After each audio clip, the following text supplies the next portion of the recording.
Saturday night. That means it's time for the Don Tony Show. The wait all week long is finally over.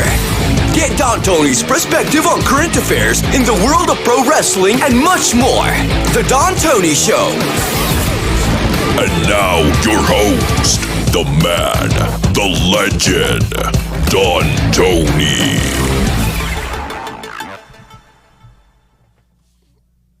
All right, I'm a little unprepared today. It is Saturday morning, December 10th, 2022. Welcome to the Don Tony Show. Don Tony, as always.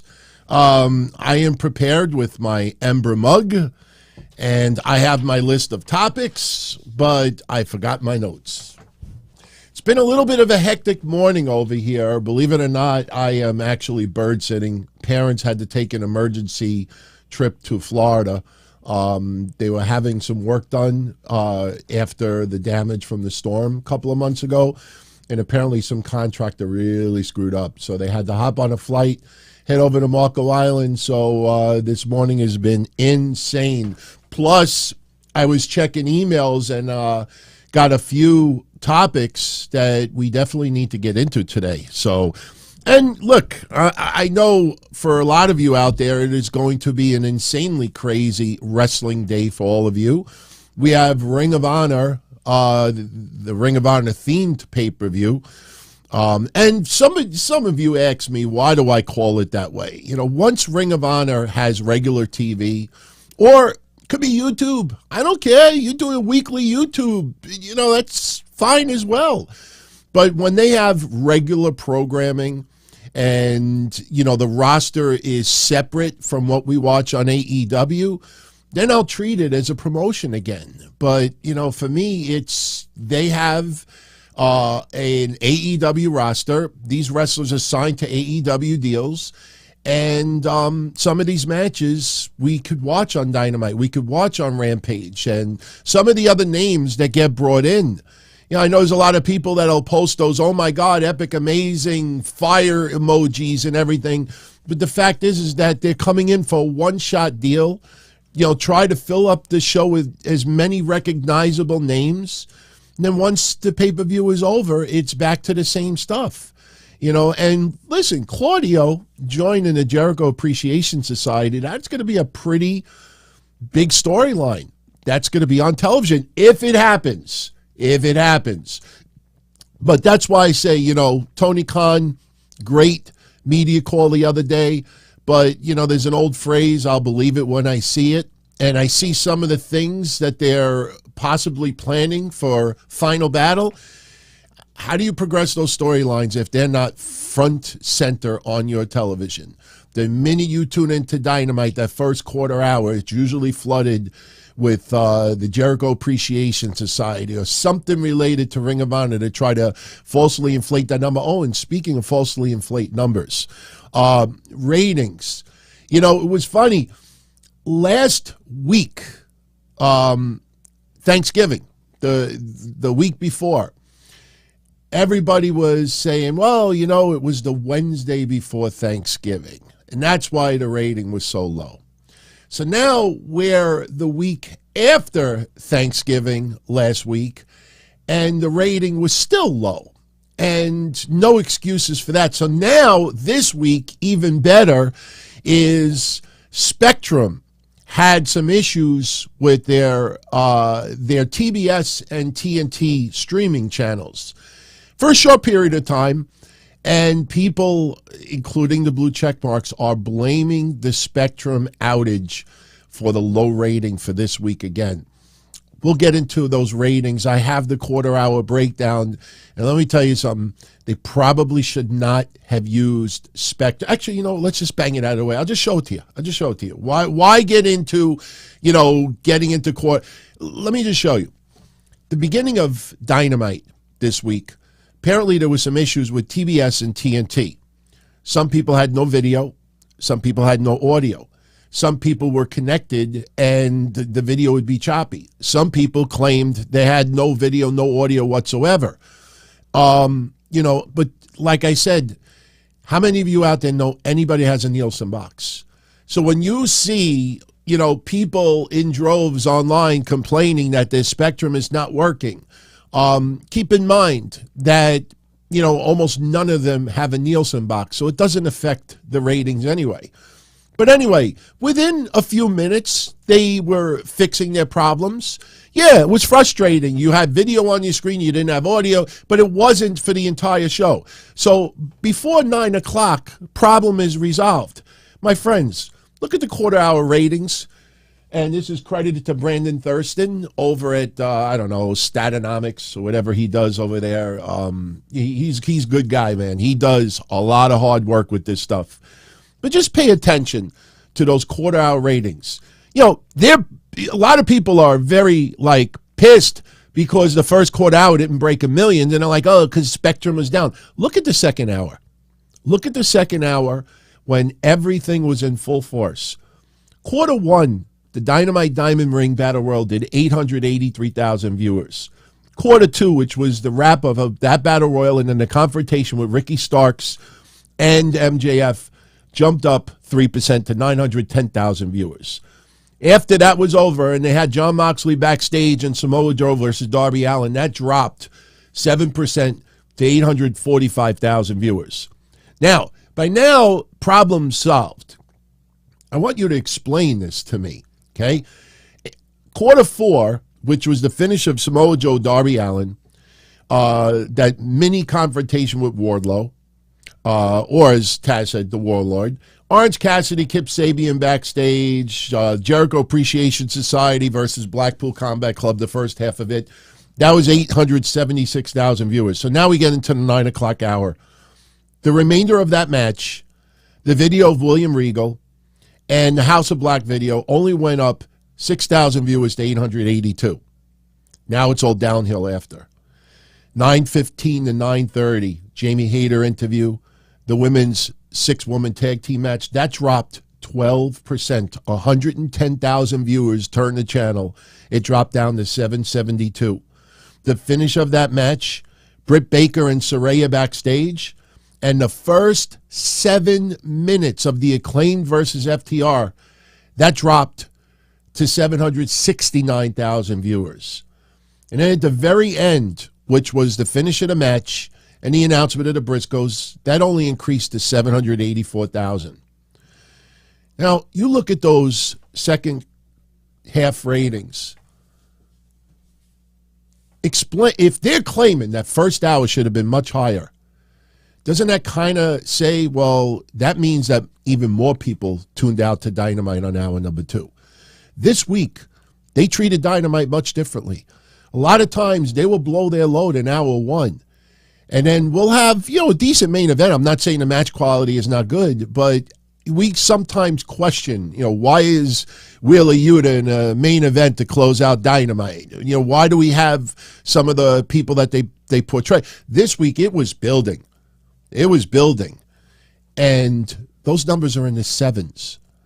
Imagine if the Spectrum outage really did affect those numbers, and hour 1 would have been much higher. What does that say about hour number 2? Just throwing it out there. I honestly did not expect to open up with that. I actually expected to open up with a video I want to share with you right now. It has to do with Bray Wyatt. Thank you for everyone who alerted me of it this morning. I'm sure majority of you are not even aware that he has posted this yet. I tried to post it on Twitter. I don't have Twitter Blue. I used to because I like being able to upload 5-minute videos. That's the number one reason, plus editing my tweets. I'm always misspelling. My grammar sometimes isn't so great. So I freaking canceled Twitter Blue because they said that all the memberships were going to end anyway and you have to switch over to this. And now you can't even get the Twitter Blue. So I can't even post a video because the video is 3 minutes long. But I wanted to share with you because Bray Wyatt gets into detail, a little more detail as far as what happened to Barry Windham. And man, this hits home. It hits home, especially for my mom, because a lot of you know with my mom's condition 5 years ago, she was clinically pronounced dead twice. And they got her back. And she's still here, thank God. Bray Wyatt reveals in this video that Barry Windham had no heartbeat for, I think he said 20 minutes. I mean, that's just mind-boggling. I mean, understand something. Having no heartbeat for any period of time is fucked up.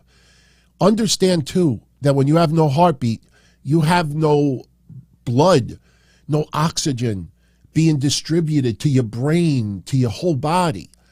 So even if you are revived after a certain amount of time, having no blood flow and no oxygen, that could destroy a person, leave them in a vegetative state.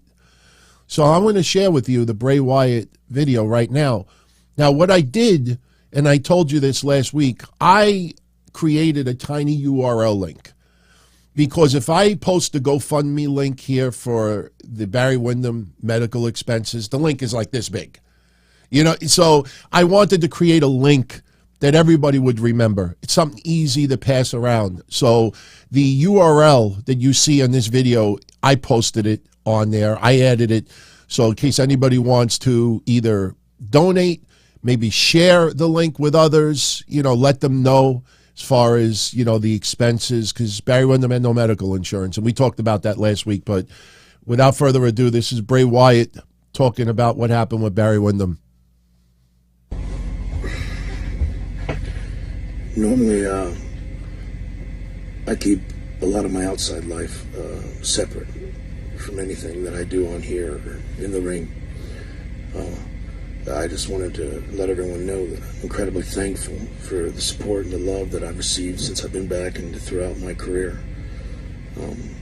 Wrestling has been a part of my life always. And when I was a kid, I looked at my dad, my uncles, and my grandfather, who were all professional wrestlers. I looked at them as if they were Greek gods or something, like they couldn't feel pain, you know, they were immortal. They would always be just like that. As we get older, you know, and I become a man myself, you know, you start to understand that that's just not the case. You know, nothing is forever. This week, my uncle Barry Windham, he had a massive heart failure in Atlanta, and he went down, and he didn't have a pulse for 10 to 20 minutes, you know, so he was away, he was gone. And I wanted to thank one specific man, Michael Todd Lalick, who was there, a random citizen, and he gave him CPR in there for that entire time before, you know, everyone else could get, the EMTs could get to him, and he was, you know, he stayed with him, and he's the reason that, you know, we have Barry still. He's alive. He's with us. And Barry Windham has given his life to his profession, you know. His whole life has been about this, just like mine, and he put everything into it, and I just wanted to share that I'm incredibly thankful to have him back. And my sister set up a GoFundMe in his name, and you're not obligated to share. No one's obligated to share anything, but if you could, that would be incredibly helpful. And you know, take it from me, sometimes, you know, when you're someone like that, it's incredibly powerful to remind them that they mean a lot to a lot of people. And I hope everyone out there that's hearing this, I hope you take this from me. Be good to the ones you love. Always remind them about that and how much they mean to you, because nothing is forever. Yeah, thank you for everything, guys. Yeah, that's powerful, man. Oh, boy. Really, really sad, man. But you know what? He's fighting. He's still with us, thank God. But, you know, those, well, believe me, I know a few people were taken back. You know, the goal is to raise about $200,000. Yeah, no, you'd be surprised how expensive it is to have heart surgery, and you'll be hooked up to all those machines and everything they did. My parents, it hits home, and I know a lot of you as well. So, hey, if you can contribute, every little bit helps. If you could share the link with others, that helps. Say a prayer for Barry Windham, that helps. But thoughts and prayers, and not only with Barry Windham, but with his family, because that is rough. And I know for most of us, at some point, we have to deal with something like that. And, it hits home. It hits home. Let's try to segue into a little more positive news. Barry's still with us, but, we had some interesting feedback from last week talking about Bray Wyatt. The on-air character. Are people starting to get frustrated with a very tortoise-like storyline? It is progressing in like little tiny drips and drabs. If you look even with the stuff with LA Knight yesterday, LA Knight, I am so happy that he is not Max Dupree anymore. He's got an attitude, the swagger about him, the way he presents himself. I love the fact that, he doesn't really show fear towards Bray Wyatt. But, it's like, if this was even 5 years ago, we probably would have had, the following week, going out there, cutting a promo. If you're not going to come out here, I'm going to go look for you. And then you'd have videos of him looking around the back and this and that, and then somehow, but within 3 weeks, you'd have a match announced for a pay-per-view. And this is just dragging and dragging and dragging. And I'm surprised at how many of you out there, see that how many months he is back. Now, obviously, with the situation with Barry Windham, pro wrestling is probably the least on his mind. Family is very, very important. But this storyline, man, where is it going from here? In my opinion, we have talked about it before. Bray Wyatt, our fear is he is not having a match until the Royal Rumble. Until WrestleMania. What am I saying? I kind of gave away what I was about to say. Now I feel like that motherfucker has to have a match at the Royal Rumble. He has to have a match at the Royal Rumble. If they were going to do the cinematic stuff going all the way to WrestleMania, that's an interesting challenge because we're still over 3 months away, to WrestleMania. 4 months, if you really think about it. How are you going to build this for fun? WWE teased on their social media yesterday, like, who's attacking LA Knight? Do you know who the number one chosen person is? And listen, I don't like to criticize wrestling fans. That's why I always go out of my way to say blue check marks, the cake and ice cream crew, the media, the pigeons. I don't like to, because wrestling fans, they just want to be entertained. They don't research. Some of them do, but it's not their job. They just want to enjoy what they're watching on TV. But the number one person that everybody is bringing up to be the one who is attacking LA Knight, and it's getting thousands and thousands of likes, and I hope I don't sound sexist, but Alexa Bliss. Now, I just can't buy in the fact that Alexa Bliss is the one humiliating LA Knight with this violence. It's just, I think people, like the storyline, hey, it makes sense with the storyline, but then you start breaking it apart. It's like, nah.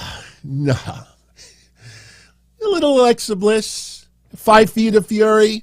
Was she going to put the Bray Wyatt Firefly stuff? I don't want to see that. They're teasing right now, he did it, he didn't do it. He did it, he didn't do it. What I like about Triple H and creative so far, and listen, let's be honest, a lot of people that Triple H has brought back, not kind of like affected the ratings in any way, shape, or form. And some of them get crickets with crowd reactions. Shit, somebody sent this to me earlier today, and I had a good laugh at it. This is from yesterday's SmackDown with Rey Mysterio and Karrion Kross. And, hey, just, what does that look like to you? And I'm saying to myself, yeah, that's Rey Mysterio telling Karrion Kross, hey, Kross, I heard Vince McMahon is back. And I saw that fucking helmet in his office. I don't know, Kross, what do you think he's going to do with you? And Kross is looking, and he's like, oh, fuck. Oh, fuck. That's what this picture looks like to me. He's got that look on his face like, oh, this motherfucker, if he's back. Vince is not coming back, everyone. He's not coming back. But a lot of what Triple H has done, you could call it, trying to do major repair. I don't know if Miro had major damage. I actually think Miro is doing a great job right now. I'm not saying everybody is kind of in purgatory creative-wise, but a lot of who Triple H has brought back haven't really knocked it out of the park. Braun Strowman's an exception too. But I will say this.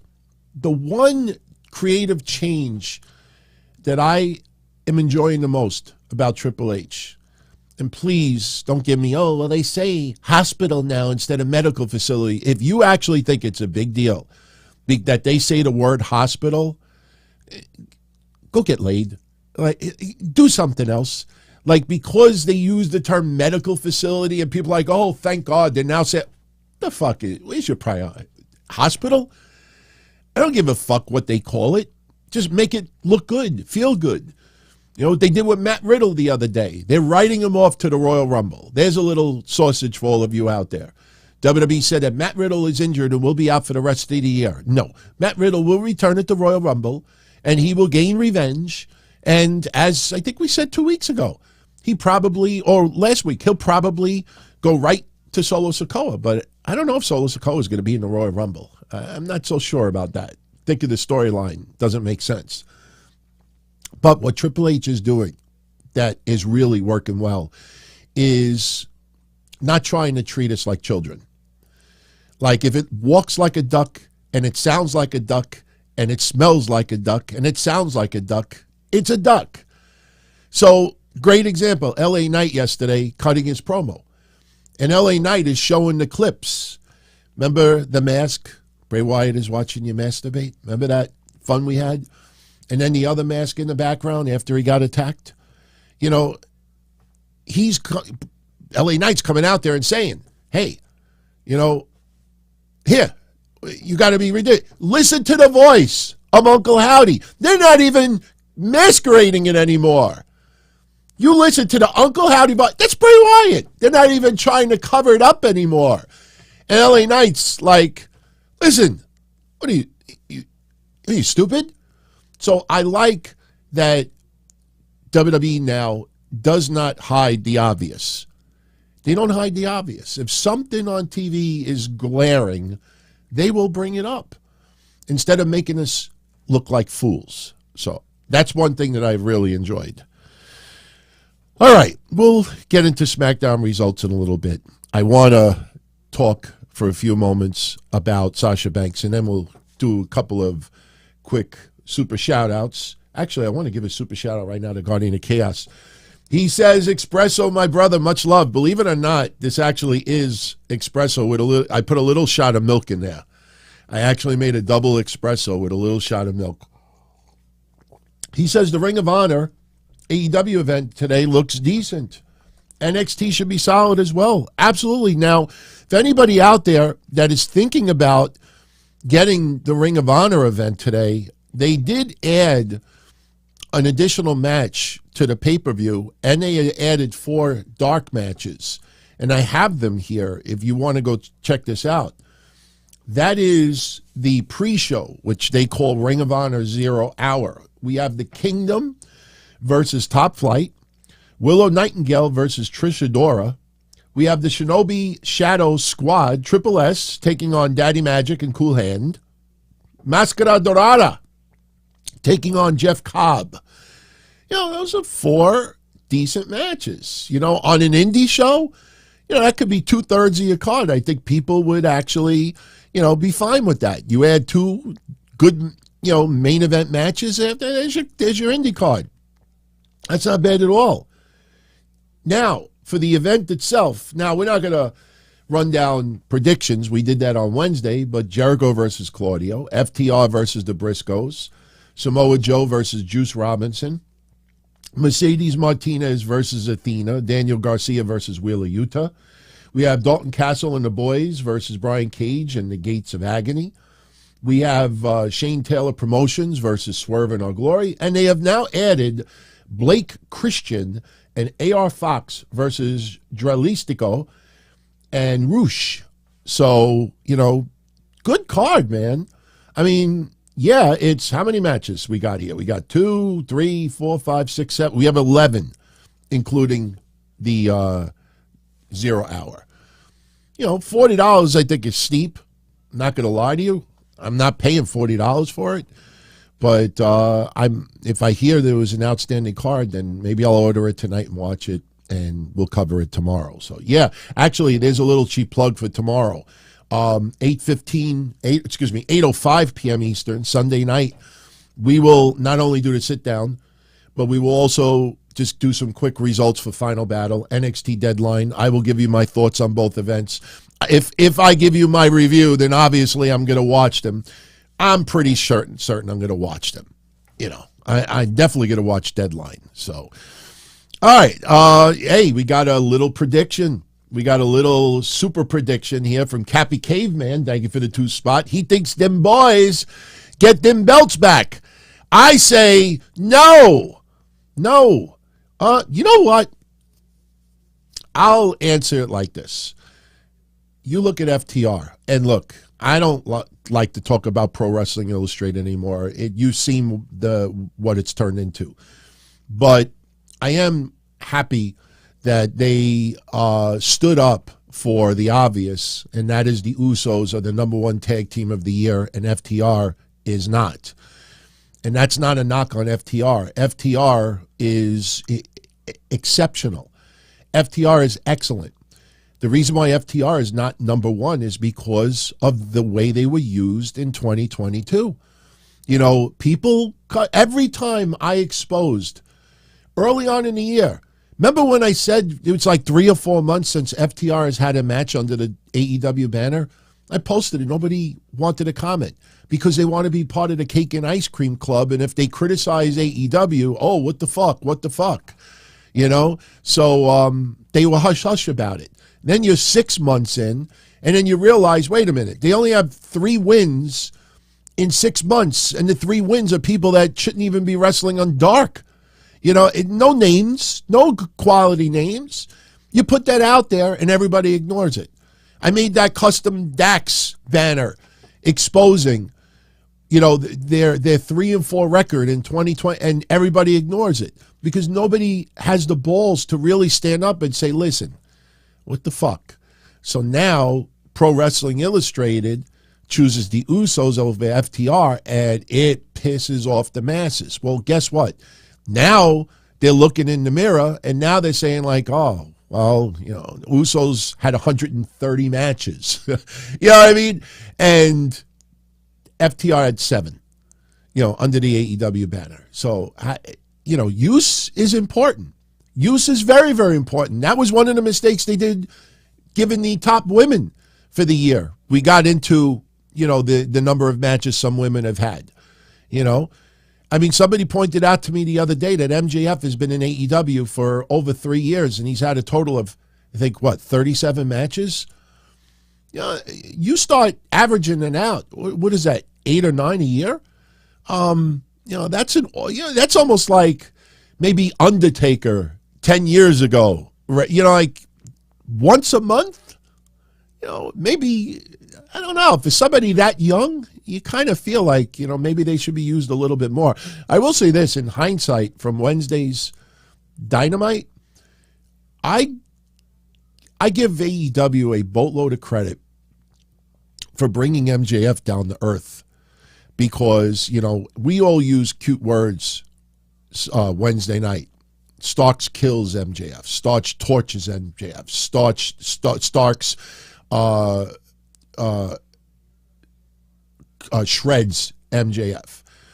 But I think what is more important is, for the first time, and MJF has had back and forths with CM Punk and others, but for the first time, MJF was brought down to earth, and I don't know how much of that was discussed in advance. And I expect somebody to come out with some stupid report that, AEW is not as thrilled as Ricky Starks for going a little bit too much towards MJF. No, they kind of like brought him back down to earth. I wouldn't put it on the level of John Cena and The Rock. Do you remember that time with John Cena and The Rock? And John Cena started cutting his promo on The Rock, and The Rock had all those notes on his hand, and John Cena and then walked off. The Rock looked like a goof that night. Now, The Rock by then is now Hall of Famer, legendary, greatest, one of the greatest of all time. But that night was pretty wild to witness. So to see, after all this time, them really bring MJF down to earth. For a few moments, Ricky Starks was right there. MJF is a great wrestler, but is he a 5-star match wrestler? No, and I don't give a shit about 5-star matches. But now it shows, you give someone enough mic time, and if they have it on the mic, they could go toe-to-toe with MJF or anybody else. Like everybody was going nuts yesterday about Konosuke Takeshita. I'm not using Konosuke Takeshita. The entire Japanese language, for some reason, everybody else pronounces it a different name, but Excalibur says it. Oh no, it's Takeshita. No, I say it as I know it. That match was great yesterday against Moxley. They went 15 minutes. Crowd freaking loved it. But the thing is that let's be a little realistic here. You tell a wrestler who's going to take on another wrestler, listen, you're going to go 15, 20 minutes. I want you to kick out of everything. Just kick out of everything. And you just keep going and keep going and keep going. They make that person look like, $1 billion. Like, holy shit, he stands toe-to-toe. He's this close of becoming a main eventer. He's this close. He's falling short. Just this guy. You could do that with a boatload of people. Time. Remember what we talked about last week? AEW's biggest problem, creating the big stars of tomorrow. Time. You don't give enough time on TV to develop them in many different ways. That's why I am so concerned about Ricky Starks. 2023, let's go 3 months into 2023, then 6 months, then we'll look back at the year, and let's see how many people he has defeated in AEW that have losses less than I could count on one hand. Let's see.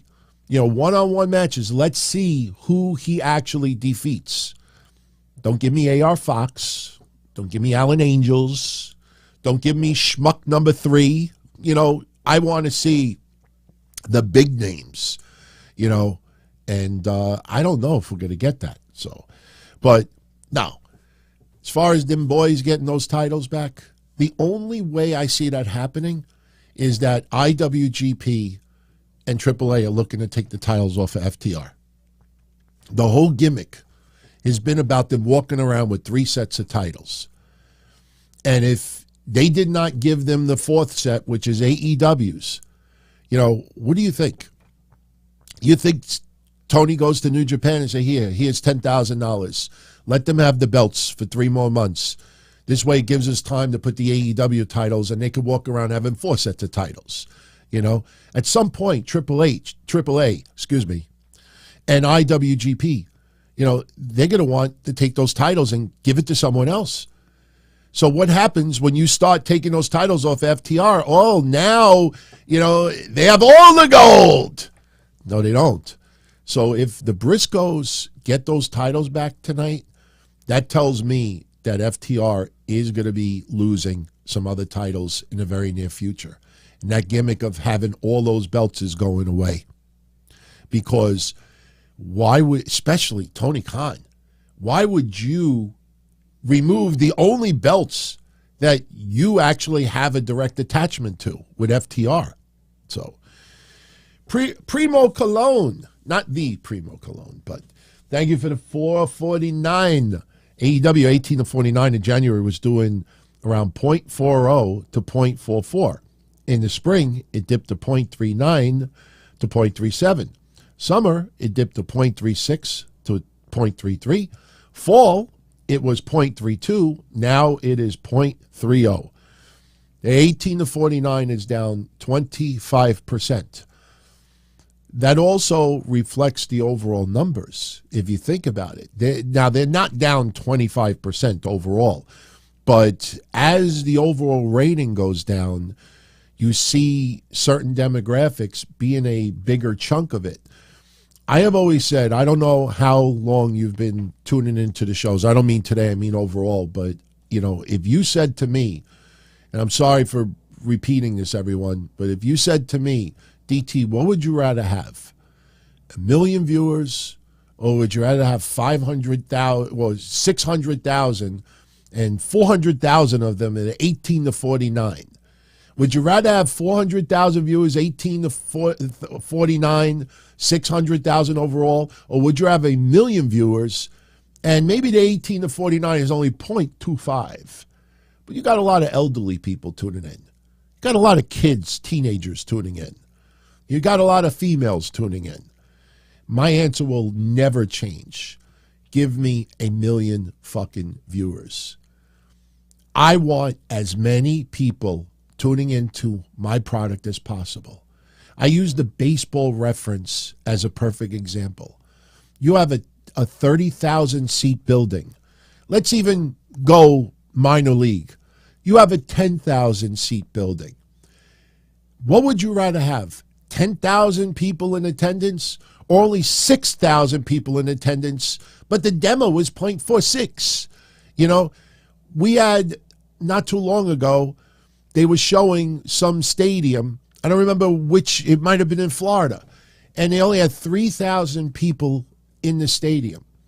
You know what the news was about that? Only 3,000 people attended the baseball game. If a basketball game happens and only 2,000 people show up, they turn around and they say, wow, we got a problem. Only 2,000 people showed up. You don't turn around and you say, but look at the crowd. They're all 18 to 49. For me, you have 1 million, 1.2 million, 1.3 million. I don't give a shit if they're all 70 years old. You know, put out a sexy poster for the men. They want to get buy a poster of their favorite female. It doesn't have to be nude, but you try to appease your whole demographic. You got a lot of kids tuning in your product, then yeah, make a couple extra things that are more kid friendly. You know, you take as many people, because me, if I have 1 million people tuning in, then I have a pay-per-view. Well, guess what? I have 1 million people that might consider the pay-per-view. And even if it's kids, the kids will bother the parents. Order me this, please. The elderly people, I'm going to die anyway. Let me just drop my money. I don't give a shit. You know, I'll throw it on a credit card. Yeah, let them try to collect it after I'm dead. You know, this 18 to 49, I don't focus on, you know, because overall, it's the only people that should care about that is the networks, the advertisers, and the promotions. Not me, not you, not the dirt sheet, the pigeons, you know, not the cake and ice cream crew. The only people that should give a shit about that are those places. And for some reason, people out there have convinced a lot of everyday fans that the 18 to 49 should be important. When was the last time a TV show was not canceled, even though they had poor ratings, but the 18 to 49 was strong? You know what they do? They'll put it at 2 a.m. or they'll put it at 11 p.m. You know, when shows get dropped, they get dropped because of the overall ratings. Not because, you know, oh, well, the 18 to 49 is strong and the female is strong. So, I don't know. All right. I want to give a special shout out to Haley Lucas. Hey, Don. That sounds like hey, How you doing? Hello, Don. Not hey, Don. Hello, Don. Hello. Hope you're enjoying your weekend. Thank you for the 2-spot, my friend. Much love. All right. Let's talk about Sasha Banks. Okay, I will preface this with a 60-second clip. Now, the news going around, if you saw the thumbnail for today's show, is that Sasha Banks is pretty much going to be brought in for Wrestle Kingdom 17 in the Tokyo Dome. All right. I'm going to give you the facts on this. I'm going to give you sausage. I'm not going to clickbait you. These people teasing that her WWE career is over, it's clickbait. People teasing that this could lead to her making an appearance in AEW, it's clickbait. On November 7th, I brought this up on Twitter the other day. November 7th, we did an episode. We were talking about all the trademarks that she filed for. And we put it in time perspective. When she filed them, why she filed them, and how that could have little or no effect on her return to WWE. And in that conversation, November 7th, we said this. Now, I will tell everyone this. This is a little bit of sausage. It's a little sausage. It's not news, but it's something I want you to think about.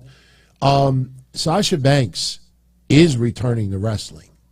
That's already been discussed. We don't need to get into that again. That argument has been settled a long time ago. But what if Sasha Banks returns to wrestling and it's for another promotion? No, not AEW.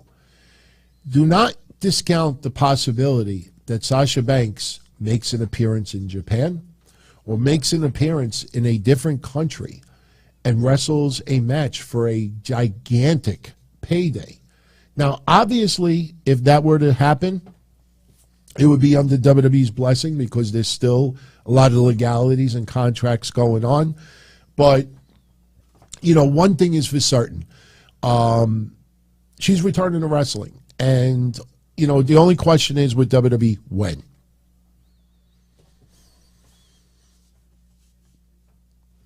Not hard to figure it out. We have had wrestlers over the years make an appearance in Japan. Shinsuke Nakamura is going to be going to Japan, part of the farewell tour for the Great Muta. We have had WWE wrestlers make an appearance in Japan in the past. We've had WCW wrestlers make an appearance in Japan. This is not, you know, people are trying to turn it into this. They're trying to do what they did with Cody and MJF and others, that, oh, you know, this person is going to go here and, oh, this is going to go here. And, you know, listen, the bottom line is this. Sasha Banks is going to make an appearance in Japan. And as far as I am aware, it is a one-shot deal. Gigantic payday. Will she wrestle? We have no idea. Will she referee? We have no idea. Will she just sit in the front row and look pretty? We have no idea.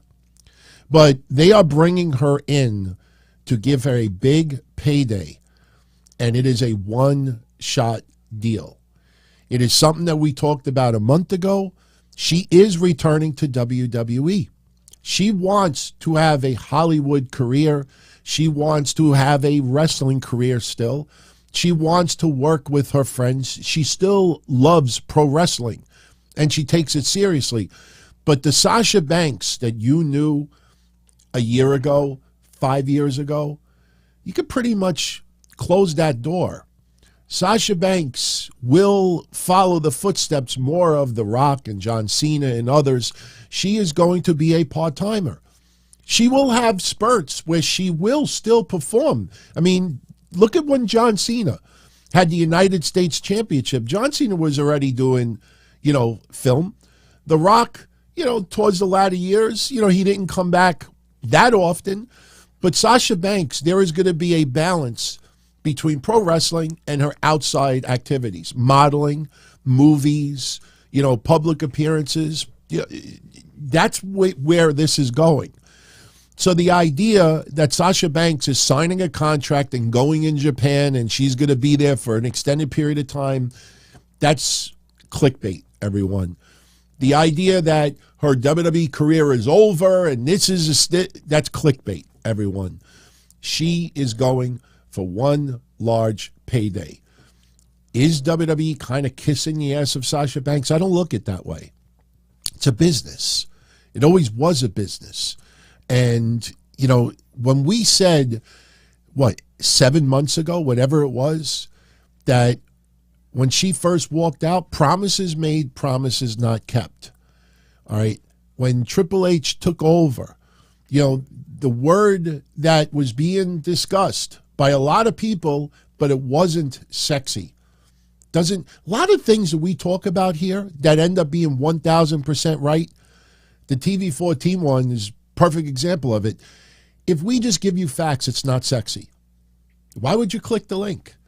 If I put WWE career in jeopardy, AEW a possibility, then people are like, even though I'm lying to your face, people still will click in and think about it and then start a conversation. And then they talk to their friends. Oh, my God, could you imagine this Mercedes? Blah, blah, blah, blah, blah. But meanwhile, the whole thing is built on a foundation of bullshit. So when you talk about facts, unfortunately, in this day and age, your juices are not titillated. So do you want your juices titillated with exaggerations and lies, or do you want to be given facts?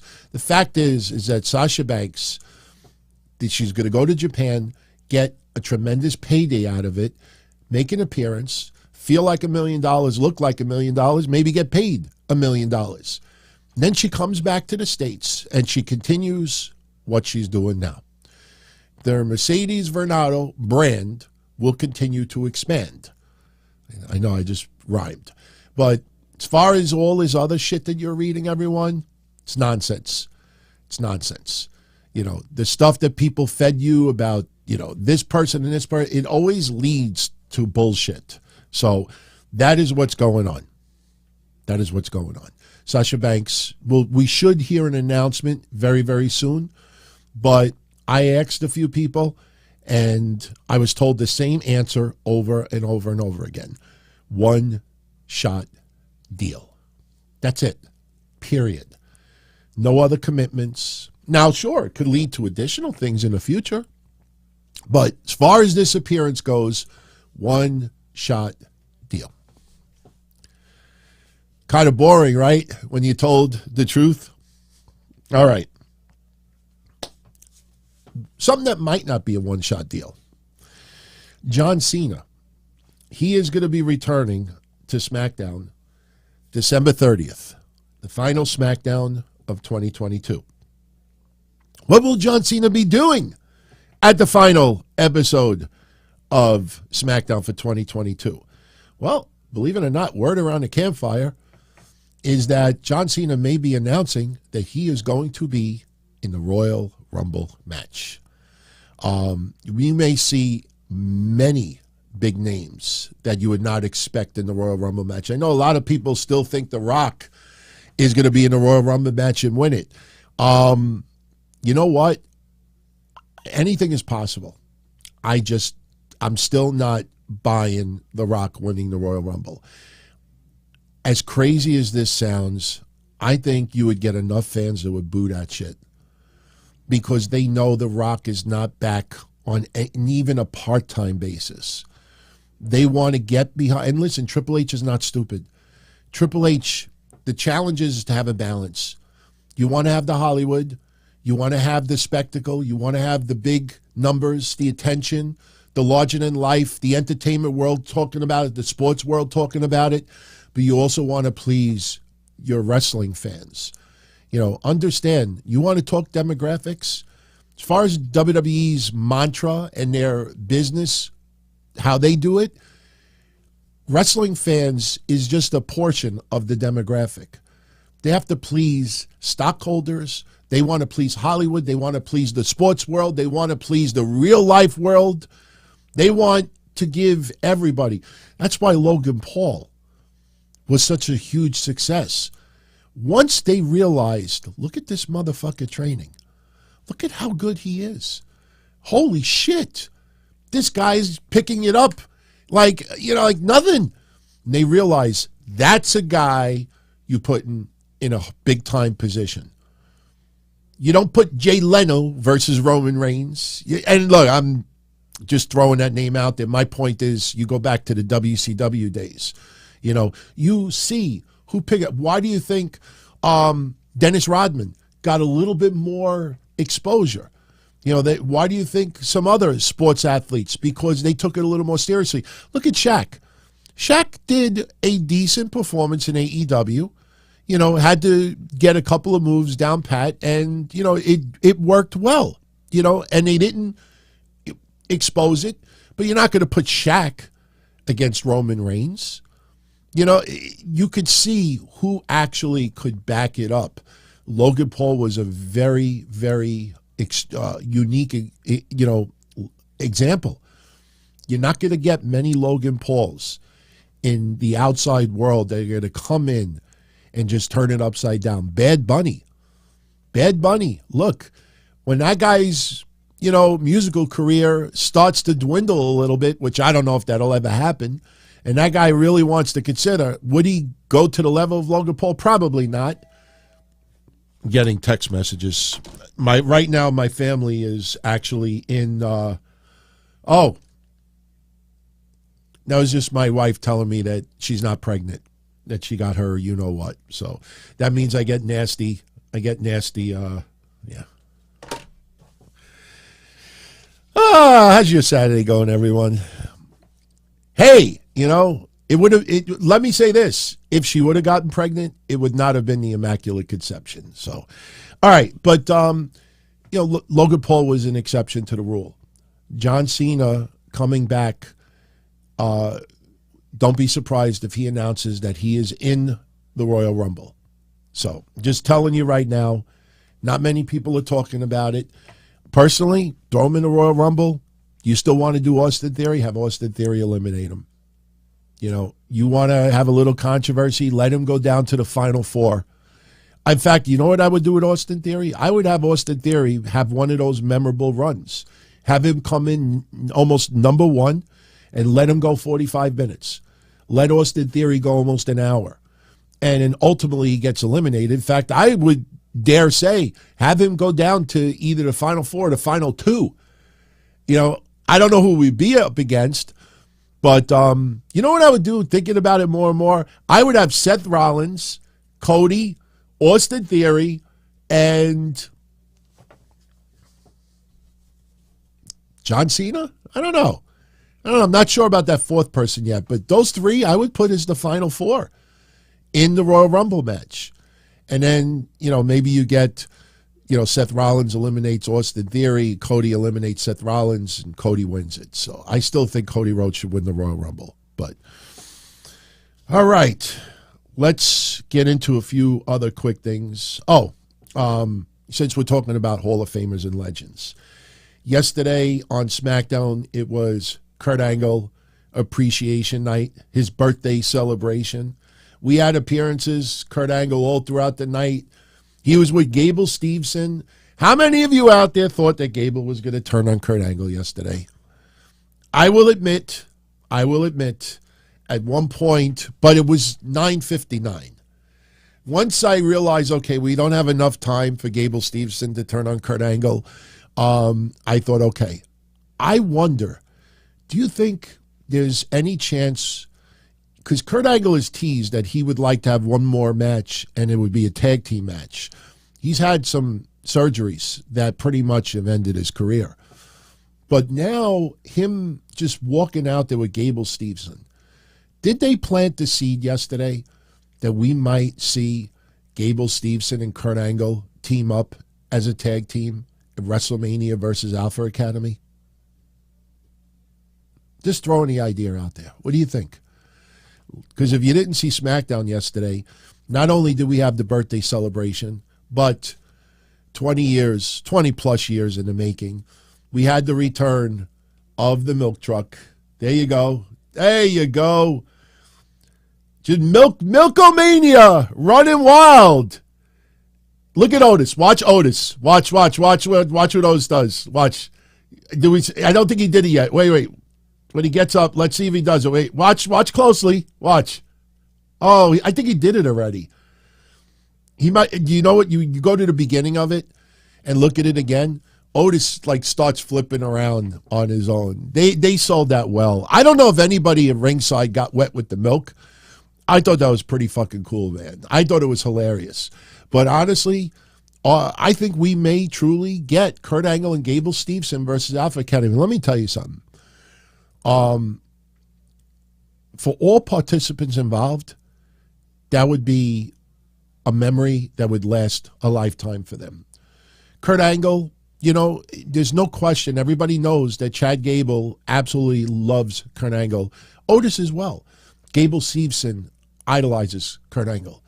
So you realize that all four people involved in that match, this is something special. So the more I think about it, yeah, I think that could very well happen. Hey, we even got a little sighting of Kurt Angle's son yesterday, Jason Jordan. I love little things like that. Nero Faye, I love the run-in. Good. I think it's afternoon by you right now, or maybe early evening. He's tuning in from Israel. So Jason Jordan showing up, giving Kurt Angle a number one dad. Wait a minute. So you don't talk to your dad at all? I don't know. He hasn't seen his dad in a long time? What does that kind of say? But we also had a little post-celebration yesterday as well. Do I have the video? I think I have the video. But there was, maybe I don't. Well, maybe I do. Let me see. After the cameras went off the air, they continued the birthday celebration. Yes, I do have it, actually. I do have it. Here, I could show you some of it on the screen. Here. I'll show you. Rey Mysterio doing a happy birthday. I got to go through this. Yeah, look, there's Jason Jordan. There you go. They're all wishing him a happy birthday. That's everybody in the ring. All the baby faces, by the way. So you see them. And the end. I'll show you the end, which was pretty cool. When Kurt Angle leaves the ring, you'll see it. Just wait for it. It's coming. There you go, Triple H. Nice little hug.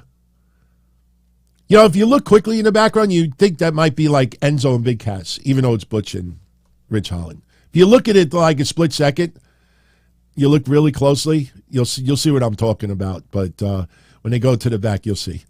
He leaves the ring just for a split second. By the way, Big Cass, Big Bill, is that what they calling him now? All right. I had to jump it like that because we don't want to get hit with copyright issues, everyone. Okay, so let's briefly get into SmackDown and Rampage results. Yesterday, SmackDown was all about the tag teams because that's all we got yesterday. The Usos retaining their tag titles, defeating Sheamus and Butch. Sami Zayn gets involved, grabs Sheamus's leg, who prevented him from breaking up the pin. And once again, we get the Butch didn't see the tag made. Take a shot every time that happens in a WWE match that leads to the finish. The Viking Raiders against Legado del Fantasma went to a no contest. I know people are saying double disqualification. That makes no sense. Makes no sense. Hit Row got involved. And this is leading to a three-way match next week on SmackDown. The New Day and Ricochet defeated Imperium. We had the contract signing with Ricochet and Gunther. And, more of the humor that only the New Day could do. Gunther saying that we are not performers. We are professional wrestlers. Honestly, it's funny. honestly think that if we did not have the Jericho Appreciation Society storyline in AEW, I think Gunther would have said sports entertainers. When Gunther said we're not performers, I think in a different world he would have said we're not sports entertainers. If he would have used that term yesterday, even though WWE created the term sports entertainer in the 80s for wrestling, people would say, oh, they're ripping off AEW because Jericho Appreciation Society, they're sports entertainers. So Gunther says yesterday, we're not performers. So they're like, oh, they don't perform. Get it? Perform? You know, it is what it is. Ricochet gets the win, pinning Ludwig Kaiser. And, you know, given the suspension of disbelief that Ricochet may actually have a shot next week against Gunther. I don't know if it affects NXT Deadline tonight, but the New Day are taking on Pretty Deadly for the NXT tag titles. And when I talk predictions, I talked about how I would love to see New Day win those tag titles. You know, I'm not going to get into the whole conversation again, but, you know, just the idea of having your minor league and see a legend, you know, in the past, it was cool. You know, when you see somebody come into a smaller promotion and try to help. I thought Dolph Ziggler and his run helped Bron Breakker a little bit. Because remember the storyline at that time, Bron Breakker's still a little naive, falling for stuff. And, you know, when he got the title back, it was supposed to be that, you know, Bron's a little smarter, getting a little bit more experience. So I would love to see the New Day put that notch under their belt. Now I'm starting to think, could we see Imperium show up today and cost the New Day their winning the NXT tag titles? But next week, Ricochet is going to take on Gunther. I'm still sticking with what you all think as well. The end game in this is actually Braun Strowman versus Gunther. Gunther will beat Ricochet next week. Gunther then will probably continue the onslaught, and then we'll probably see Braun Strowman try to make the save. We'll get the confrontation with Braun Strowman and Gunther, and that'll lead to their match. So, Russ, I don't know if the New Day would help NXT if they won. They would definitely get some rating. Absolutely would get a little bit of ratings out of it. But, you know, realistically, you know, guys, gals, look at the overall year NXT has had with viewers. That is better than what they did in 2021. It is almost what they did in 2020 and not far off of what they did in 2019. There was a good portion of this year that they had 2020 numbers. And you look at 2020 and you look at that roster at that time. I was just looking at this the other day. This is 2021. Look, this is a year ago, guys. I got to fix my autofocus. That's a year ago. Look at how that roster has changed, and they did better ratings this year than a year ago. What does that tell you? What does that tell you? It's kind of mind-boggling when you really realize it. And you know what the funny thing is? You take the payroll from this event, how much these guys were getting paid, guys and gals. Then you take the payroll of this event. Take the payroll. You'd be able to have 2 more NXT rosters. The amount of money that they have saved compared to even a year ago, it's, if you do the research and you see it, it'll blow your mind. So, Primo says their niche is 600,000. Yeah, I kind of agree with that. I think 600,000 is a fair number. You know, understand something, you know, and this is something we've talked about for a very long time. You know, when you look at AEW Dynamite, I watch it. A lot of you watch it. Would you consider yourself a WWE fan? I'm a WWE fan first. You know, probably because of my long history watching wrestling. My point is, how many people do you think watch Dynamite that only watch AEW and nothing else? They might watch Japan, but I'm saying, actually, let me rephrase it like this. How many people on Wednesday do you think watches Dynamite that does not watch WWE programming? How many? 300,000? 400,000? Seriously, I'm not even saying that to be like nasty or sarcastic about it.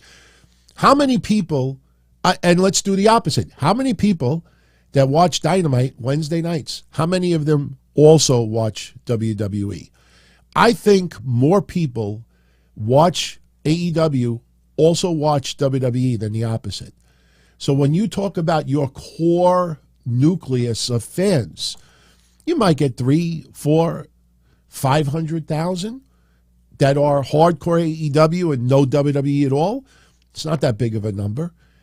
Now with NXT, how many NXT viewers also watch AEW? I think a decent amount.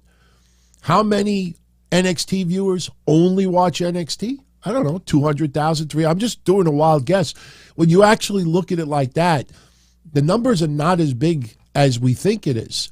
The idea is to get the everyday wrestling fan that maybe doesn't normally tune into something, decides to tune in this week.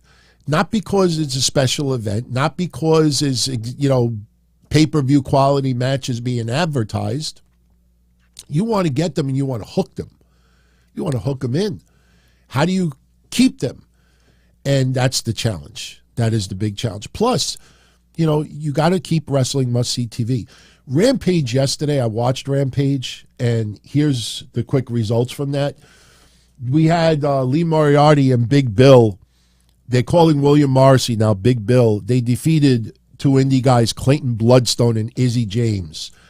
Hikaru Shida retained the Regina DeWave Championship, beating the Bunny. We had John Moxley beating Konosuke Takeshita. Orange Cassidy beat Trent Seven. He was the surprise. No Billy Mitchell.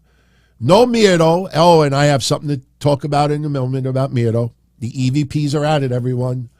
Something you're not going to read or hear anywhere else. But Orange Cassidy beat Trent Seven to retain the AEW All-Electric Championship. Now, did yesterday feel any different? No, it didn't. I don't think Moxley versus Takeshita is going to suddenly give them a 700,000 viewership. And we had that match in July for Fyter Fest, I think it was, Fyter Fest Night 1, and it was banging. Takeshita is awesome. But, the only way I'm going to get behind Takeshita even more is if this guy starts winning matches and not beating, preliminary guys. You could go to the limit with some people, but if you keep ending up with the L every single time, sorry, to me, wins and losses do matter because it gives the perception that the company is behind someone. Don't give me 15, 20 minutes. How would you like to watch a superhero in a movie and for 15, 20 minutes, they're going toe-to-toe, they're beating the shit out of the criminals, and then in the end they die? You want the person to win, overcome. You think I want, I like chess. You think I want my favorite guy to battle somebody for 20 hours, just sitting there thinking and doing some epic moves, and people like, oh, did you see that movie did? And for 20 hours, it's epic, amazing, and people are buying, and then in the end, he fucking loses. Buy a scratch-off ticket. Oh my God, look, I'm scratching all these numbers. I'm 1 moment away from winning $1 million, and then in the end, I lose. In the end, you lost. In the end, you lost. If winning doesn't matter, explain to me that quarter hour when WWE was on like Fox Sports 1 and Rampage and people were, oh my God.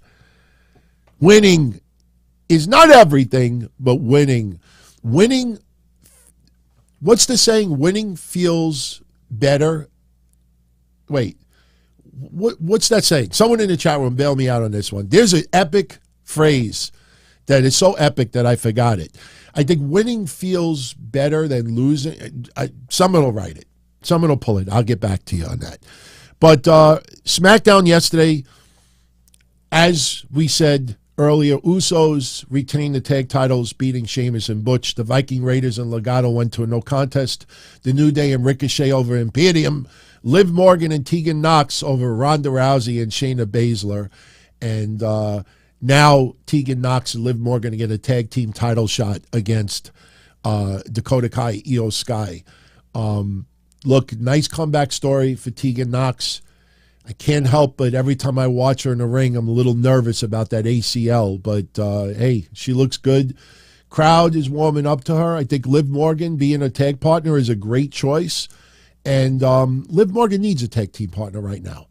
I mean, people were disappointed at her title reign, but her in a tag team where the focus could be, not only on her. And by the way, I can't help but to keep thinking of all those people who kept saying that Liv Morgan was turning heel. What a dumb thing to say. Nobody looked that up. It's like winning feels worse than losing something. So someone will pull it up. All right, 2 more things. Then I'm going to jet out of here. First off, Veer Mahaan. People thought we were going to get Veer and Sangha against the Creed brothers for NXT Deadline. Veer Mahaan has a minor injury. I was told it's a leg injury. It is minor. It's nothing that requires surgery. Rest is more than anything. The fake news that's floating around right now is that WWE is being uber cautious with Veer Mahaan because they're going to India in January for that mega show that that's being promoted. They really haven't gone into the details as of yet publicly. WWE has done those shows in the past. But the truth is, I guarantee you, Veer Mahaan will wrestle before that match in India, unless the injury is so bad that he cannot. The fake news floating around is that WWE is being so cautious with Veer, they don't want him to wrestle at all until he goes to India because his appearance in India is extremely important. When Veer Mahaan has a match before they go to India, remember this conversation. He's got a minor injury. They're giving him some rest. That's all it is. He's going to the India event. He's not going to be alone. They have a lot of other stars going there as well, and not just stars from that area. They're going to have some American stars from WWE as well. I think Drew McIntyre is probably the one they're hyping more than anything.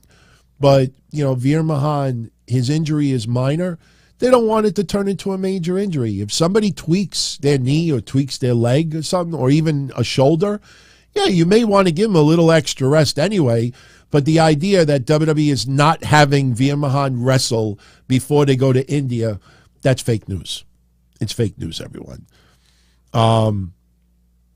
No, it's not winning isn't everything. It's the only thing. That's a good one, too. Vince Lombardi. Green Bay Packers absolutely can't. No, it's something like losing taste something than winning is. I know, pissing me off. I can't figure it out. I'm going to freaking put that phrase on my shows from now on in the background. We got to keep that phrase. I'm mad that I can't remember it. All right. One last thing. We're going to get out of here. And then we'll pick up this conversation tomorrow night. We have the sit down hosted by yours truly. We will briefly run down Ring of Honor Final Battle, NXT Deadline. We will see if both of those men retain their championships. I'm still going with Claudio losing. The Blackpool Combat Club is done. It's done. People are in denial. It's done. They teased a couple of weeks ago dissension between Wheeler Yuta and Bryan Danielson. They teased dissension 2 weeks ago with Bryan Danielson and Jon Moxley. Here's some news. We kind of touched on it Wednesday, but I got an email just getting into it a little bit further. And, the term that I was given is that William Regal's pre-recorded interview with Tony Schiavone that aired this Wednesday on Dynamite, that was a do-over. That was done after the Dynamite from the week earlier.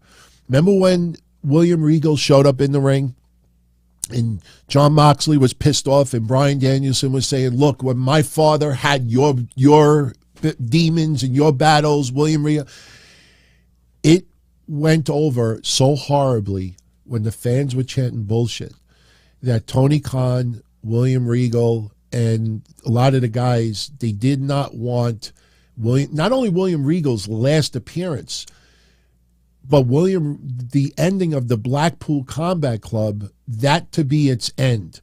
You go back at that storyline and you're always being reminded with the fans chanting bullshit, bullshit, bullshit.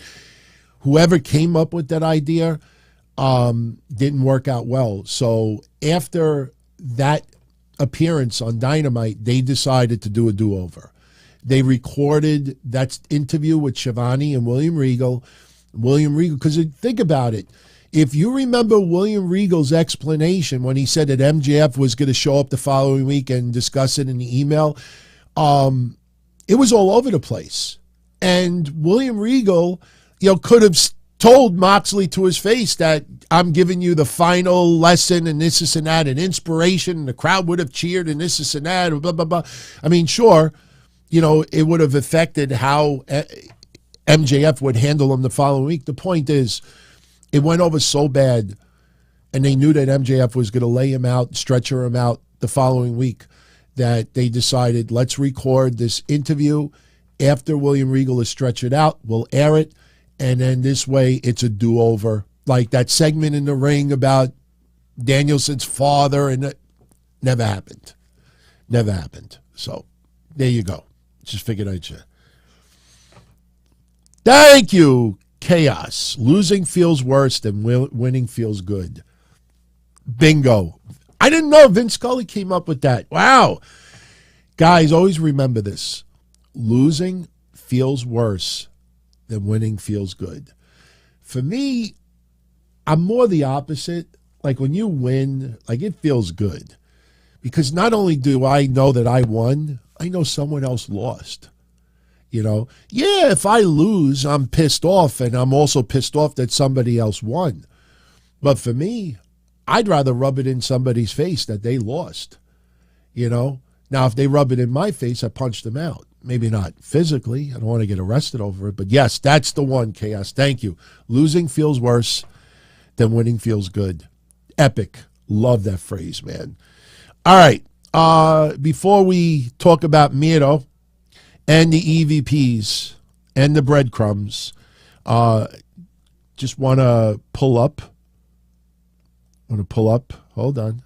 I think Nero Faye sent something too. Oh, shit. There we go. Primo says the Raw quarters were on a downward spiral this week. What's interesting, and I'll get into the quarter hours on Monday with Raw. What was interesting about Raw was Hour 3. Hour 1, they did like 1,700,000 viewers. By Hour 3, and that was to determine who was going to win the women's spot, to face Bayley next week, become the number one contender. It didn't feel, as important as it should. I mean, look, I'm glad Alexa Bliss won, because that continues the storyline that we talked about of her versus Bianca. But by the third hour, man, you could see fans are tired. They're exhausted. 10 o'clock may not sound very late to a lot of people, but after 2 hours of Raw, sometimes you feel like, oh, there's another hour still. So, you could see clearly that WWE, and what's funny about it, when we get into quarter hours with Raw, you will realize that opening quarter is not like the Big Bang Theory deal with Dynamite.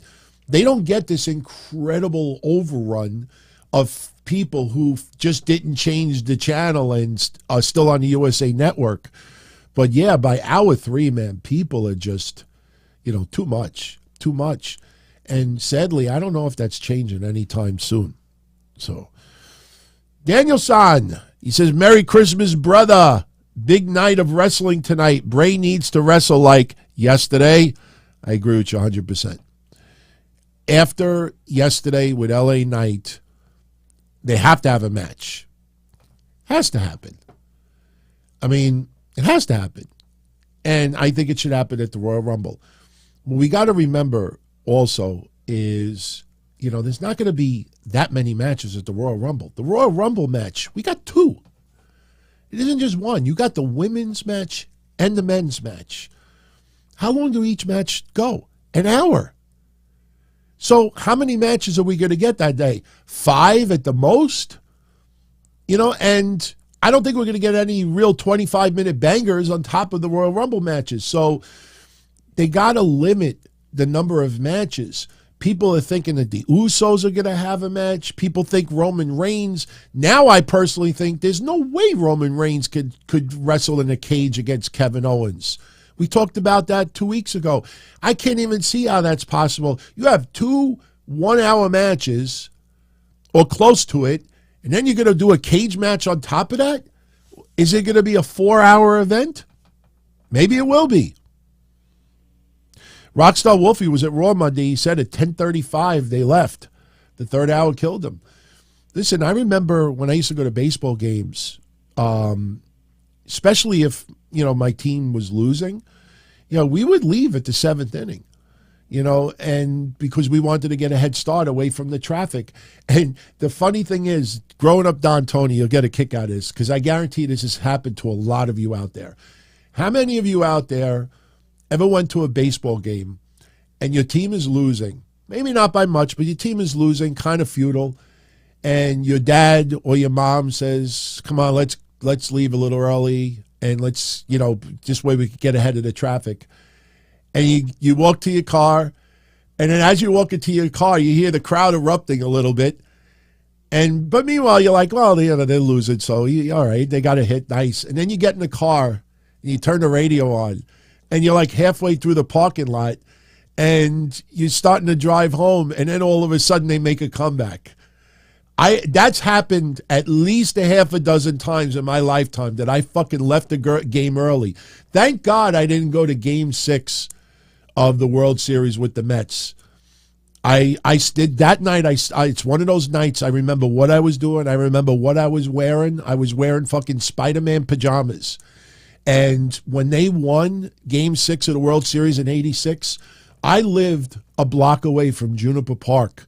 And all I heard was horns. Beep. It was like 1 o'clock in the morning. It was late. Now, me, I'm a teenager. I wasn't even driving at the time. That's how young I was. But I just wanted to just run to the park and just, yeah. And all you heard was horns beeping. Everybody was slamming their horns. It was like 1 o'clock in the morning. It was insane. But how many times has that ever happened to you? Even a basketball game. You leave the game early, you hop on the train, and while you have your headphones on, all of a sudden you hear, bang, three-pointer. Knicks down by 3. Bang, three-pointer. Knicks tied. And then they win by 17. And you're like, fuck, I left early. Have any of you ever, went back into the game? I don't remember ever doing that. I remember once or twice, thinking, maybe I could turn around. But no. Guys, wasn't there a wrestling event? Wasn't there a wrestling event? No, or maybe it was a baseball event. There's an infamous event where something happened and fans started leaving. I think it was a wrestling event, and fans started leaving. And then all of a sudden, somebody made a run-in or somebody showed up and then started cutting a promo, and you saw the crowd in the background, literally going back to their seats. I don't remember what it was. I got to do some research on this one. This is a long time ago. This has got to be at least 15 years ago. I remember covering it on my show. There was some type of a wrestling event where the main event was kind of boring, and you saw a bunch of people getting up and leaving, and then somebody showed up, made a run-in or something, and then all of a sudden you saw people trying to get back to their seats.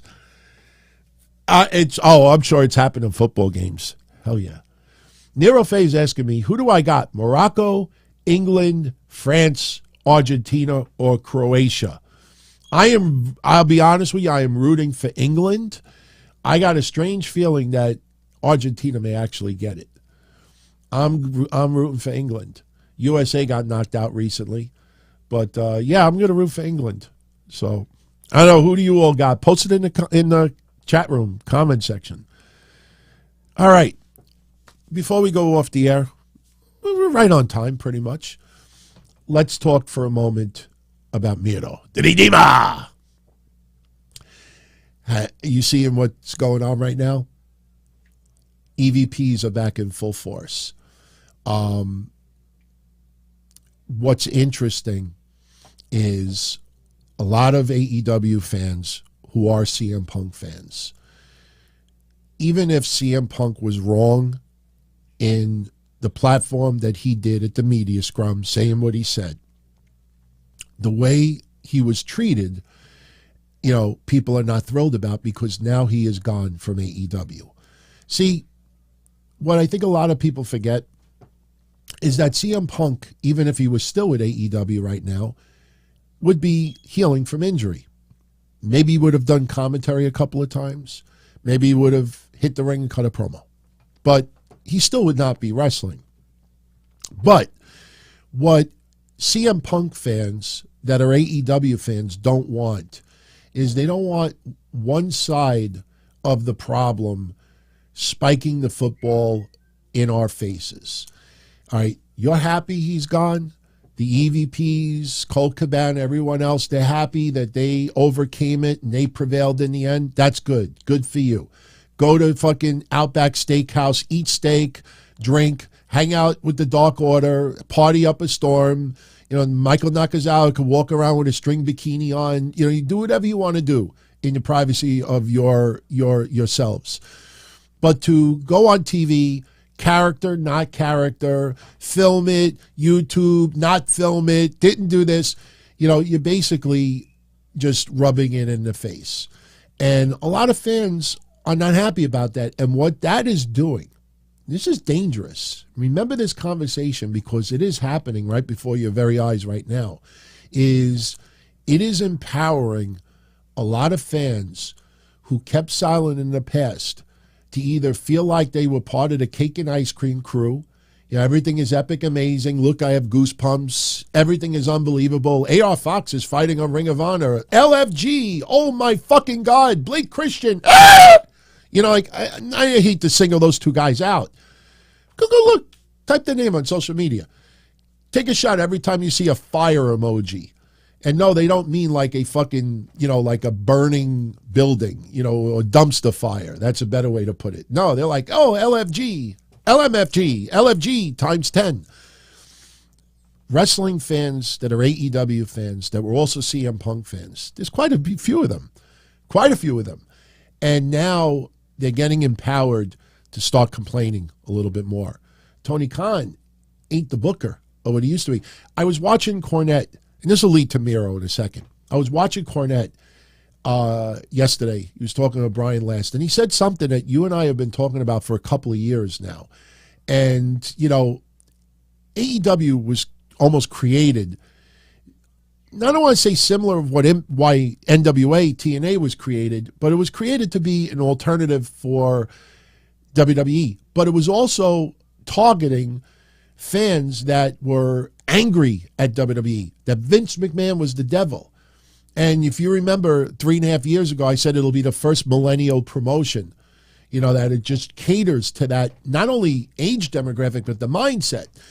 So now Vince McMahon is no longer in creative.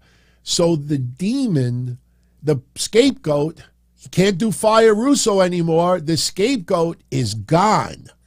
Now you got not only Triple H, but a guy had major heart surgery, and the guy who's worked his way back, and the guy who gives a shit, the guy who points, and not only that, points to the people, but they point back. When we see all those pictures of Tony Khan hugging everyone, and it looks like that he, was just given his baby blankie, if you see the emotion on his face, he's happy, he's emotional. It's a good feeling that he has. But if you look at those people back, they're not hugging him back like, no, they're like,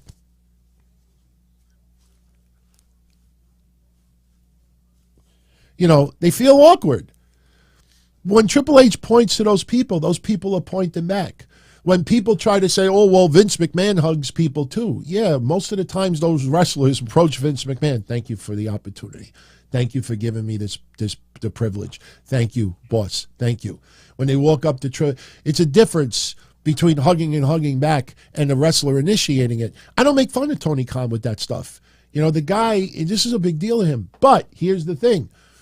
Now you have wrestling fans that are starting to say, look, I have gushed over this promotion. I have kissed its ass. I have written that everything is epic, amazing, unbelievable. You know, that everything is just, you know, long-term booking and amazing, blah, blah, blah. And I'm being thrown in my face. You know, my favorite wrestler who is no longer there, and these motherfuckers are... So people are starting to get pissed off. Now, all of a sudden, Tony Khan is not Booker of the Year. Now there's no longer an evil Vince McMahon. You know how they try to do evil Vince McMahon still? You'll see once in a while people are reporting, there's people that believe that Vince McMahon is still in charge, that Vince McMahon is still calling the shots, that Vince McMahon... Of course he fucking still has say. Guy owns like more than half the company. Of course he has say. Imagine that I have this giant entertainment company and I'm banging and I'm paying people off. I didn't do anything criminal, but, you know, I'm just a scumbag and I just love to, you know, to sleep with people and I use my money and my power to get what I want. I didn't, you know, commit any crimes. And they say, look, boss, you know, we got to get you out. The company's going to get fucked. You know, you got to step down. Look, you're 80 years old, retire, have fun, this and that. But I still own fucking billions in the company. Think I'm going to just sit at home and just watch my money grow or get smaller? That motherfucker has so much ownership in that company. Logic would tell you, if there's going to be a major decision going down, you don't think, as an investor with that kind of money, you don't think in this corporate business billion-dollar world, you don't think that WWE management doesn't call Vince and say, hey, Vince, you know, we decided we're going to, you know what, we're going to sign a deal with Russia. We think, you know what, we're going to bring Trump in. We think Trump could, you know, make the finances even greater again. You know, make WWE creative great again. All these, now he might be on board with the Trump stuff, but imagine they start making these insanely crazy deals. You don't think that Vince McMahon does? Why? Because it's going to piss off, you know, the cake and ice cream crew? It's logic. Of course Vince McMahon still has some involvement. The point is that perception-wise, nobody could point the finger anymore. He's not in the back. Why do you think every couple of weeks some douchebag out there writes a story? Status of Kevin Dunn. Like, Kevin Dunn, job in jeopardy. Bruce Pritchard, job in jeopardy. You realize Kevin Dunn has now been there for, what, 6-7 months without Vince McMahon in creative charge anymore? These people are butthurt. They want every connection to Vince McMahon gone. So now the evil Stephanie and Nick Khan, when AEW reporters said that Tony Khan told him, knock it off. Take note that Triple H's name was never included in that because Triple H is perceived as good. Stephanie McMahon is still the loins of Vince. Nick Khan was Vince McMahon's right-hand man. So those two, knock it off. Kevin Dunn, criticism. Bruce Pritchard, joke. That's how people perceive it. So fans are now starting to speak out. And they're like, you know what? This fucking company is not what I was told it was. There's a lot of very immature, very fragile people. And now they're seeing the bullshit with the news. Just think about how easy it is to get away with that. For 7 months, Colt Cabana never went public once and said, hey, guys, look, CM Punk and I, we don't get along, but we work for the same company. And I know, you know, I appreciate all your love, but he did not force me out of the company. Yeah, you demote me to Ring of Honor. No, they let it sit there for 7 months. And CM Punk exploded. That's why he went after Nick Hausman first, because Nick Hausman at that Ring of Honor press call months earlier, he's like, oh, what about the rumors that CM Punk forced it? Nobody bothered to clear it up. Now CM Punk is finally, that legal issue is closed, and Tony Khan says in passing, oh, no, it was me all along. It was me, media. It was me all along. Nobody bought that. Now Chris Jericho is saying, oh, no, Colt Cabana, that was just storyline. It had nothing to do with CM Punk when he fought Chris Jericho recently. Come on. You know, are we that stupid? We ain't mentally deranged. We get it. So people are starting to speak out. And the EVPs every time you see any frustration start to get momentum, they are trying to shoot it down with breadcrumbs. The latest one is Miro. Nobody paid attention to when Miro, not too long ago, talked about how he's like a Hollywood actor. Whatever they tell him to do, he does. People didn't bother to pay much attention to when CJ Perry, when she did an interview twice. There's at least 2 or 3 interviews that Lana's done over the last 6-7 months where she talked about Miro and his lack of use in AEW. And she said, look, we're actors, actresses. Whatever they want us to do, we'll do. If they don't want to use him, then they don't. We're getting paid. And it got ignored. Nobody bothered to pay attention to it. Now, wrestling fans are taking notice. Now, I know it's annoying for a lot of you out there, but how many months have we been doing the Redeemer? He's redeeming another paycheck. We've noticed this for almost a year. He came back from injury 10 months ago.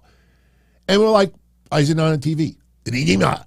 That's how this all started. So now, the fans, the ones that used to keep silent, cake and ice cream crew, everything is epic, amazing, unbelievable, I'm shaking, I'm happy, I think I soiled myself, I came, if I die tomorrow, I die a very happy person, pinch me, I must be dreaming. Now some of them are like, what the fuck is going on, man? So now a lot of them are speaking out about Miro. And they're like, what the fuck is going on? And when Tony Khan keeps saying about FTR, look, we can't put everybody on TV. FTR, you put them on fucking TV. No, we get QT Marshall and fucking Nick Carbonato and Schmuck number 5. You make time. You let them squash Big Bill or Little Bill or Wild Thrill Bill, So people are starting to see, wait a minute, those lines that worked for 3 years, people aren't buying that shit anymore. So now he says, oh, well, we have a big roster and, we try to give opportunity for everyone. And, oh, look how great Athena's doing and look how great this person is doing. And people are no longer accepting it. So now they get to Miro. And Miro, there is no excuse. There is none. Lana already said in an interview, look, we're actors, we're actresses. Pay us. Whatever you want us to do, we do. I mean, my God, look at the storyline they did with Lashley and Lana. It wasn't good, but the point is, out of everybody who doesn't get used all that well in AEW, you have to admit, Miro is probably the one that would bitch the least because Miro is one of the only ones that actually says, him and Lana, we're actors, we're actresses. You want me to go shit in the ring? I'll shit in the ring. You want me to go, cut a promo in a dark room for 5 weeks? I'll do it. You want me to I'll do whatever you want. He's one of the only people that has actually said, look, I'm an actor. You pay me, I'll do what I have to do. So now the fans are bitching and complaining. What the fuck is the excuse? You can't use injury. You can't use the roster is too loaded. Trent Seven, with all due respect, I've seen Trent Seven wrestle before. So what I saw yesterday didn't surprise me. But I'm looking at him and I'm like, I shouldn't talk. But I even think my tits are tighter than his. Trent Seven looked like somebody who would be like an actor playing a wrestler in Young Rock. I'm watching it yesterday and I'm saying to myself, you couldn't, even though I wouldn't want it, you couldn't have Kip Sabian bring back Miro? I know it would go against everything they've done this year, but what the fuck they've actually done? Oh, do you remember Miro nodded at Malachi Black? He's joining the House of Black. He's joining nothing. So now fans are seeing this and getting angry, and the EVPs are trying to calm it down. So these reports going around that creatively Miro has balked a few ideas, so right now they have nothing for him. That, I can tell you 100%, it is a lie. It is a clear, calculated lie. It was fed by the EVPs to the pigeons, the news media, the blue check marks, the ones that claim that they don't get paid from AEW. That is true. A lot of these news media do not get paid from AEW. Money. They don't get paid money from AEW. You know how they get paid? They get dirt. They get the EVPs giving them crumbs. Hey, about this Miro stuff, put it out there, that this, and that. And then somebody puts it out there, and then everybody cuts and pastes, and next everywhere, oh, Miro, he's off TV because creatively he didn't like, was being perceived to him. That's a lie. So the EVPs right now are targeting Miro because Miro, there is no excuse. There is no excuse. Look at Malachi Black. He's back, and he's feuding with the Dark Order. He issues war on Wednesday. When you issue war on people, you show up and you take the bad people out or the good people out. The war on drugs. You think the cops were just like standing around waiting for a drug dealer to walk by their car and say, yo, man, you want to buy some? No, they're raiding areas and trying to shut down places to prevent further stuff. The House of Black issues war on Wednesday, and then they actually say, you want us, come find us. You want us, come find us. No, when you issue war, you fucking invade. And you going to see them attack the elite? No. You going to see them attack the Death Triangle right now? No. You think you see them try? No, they're going to fight the Dark Order. They're going to fight Ortiz, Kingston, and somebody else. So with Malachi Black, he's back. But remember, the EVPs leaked out to the media about his mental health stuff. And he actually said, I don't appreciate management leaking out that shit. And people forget it now because, he's back, so everything is good. Maybe apologies were given. So right now, what you are seeing is the EVPs trying to throw shade on Miro to put the blame on Miro and not on AEW, just not knowing what the fuck to do with this guy. They don't know what to do with this guy. They know that Miro has such a huge following. They throw that guy back on TV.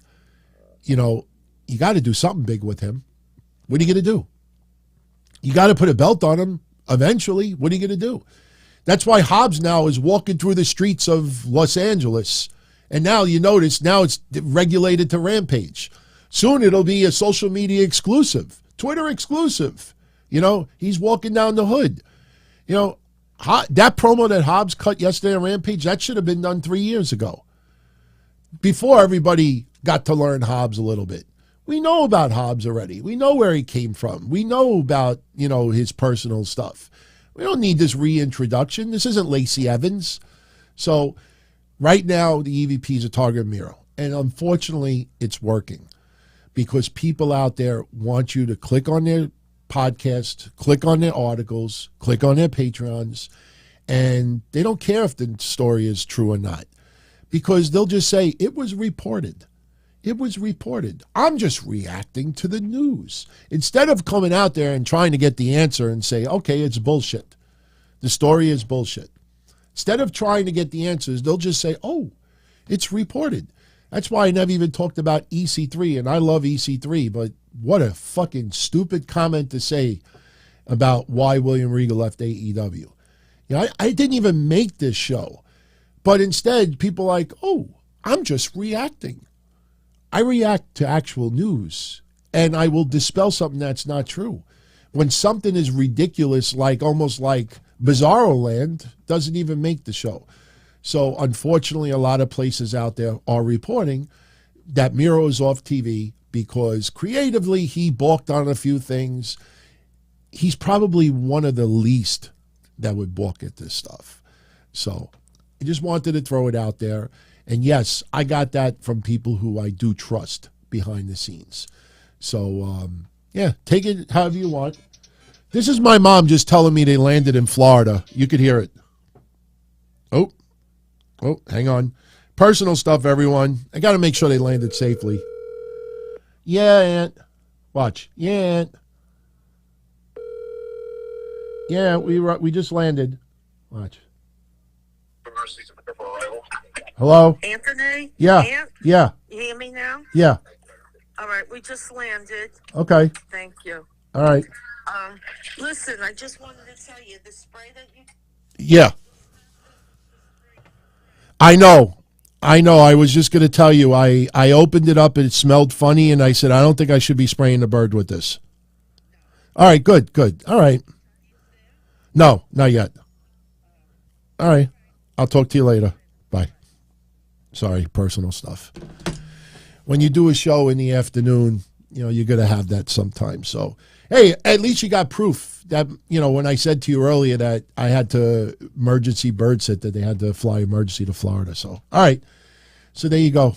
I am out of here. It is right now about 1 p.m. Everybody who participated in the YouTube channel members predictions contest for Deadline, good luck. I know entries are closed now, and Patreon, your entries as well have been documented. Good luck to you as well. If you're around Sunday night around 8:05 p.m., you're welcome to join me here. We will briefly run down both Deadline and Final Battle.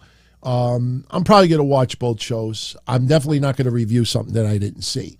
But I'll probably check out both shows. And we'll also do a sit-down episode tomorrow. So if you have any questions, comments, chat, super chat, whatever you want to talk about, tomorrow the floor is open for the entire night.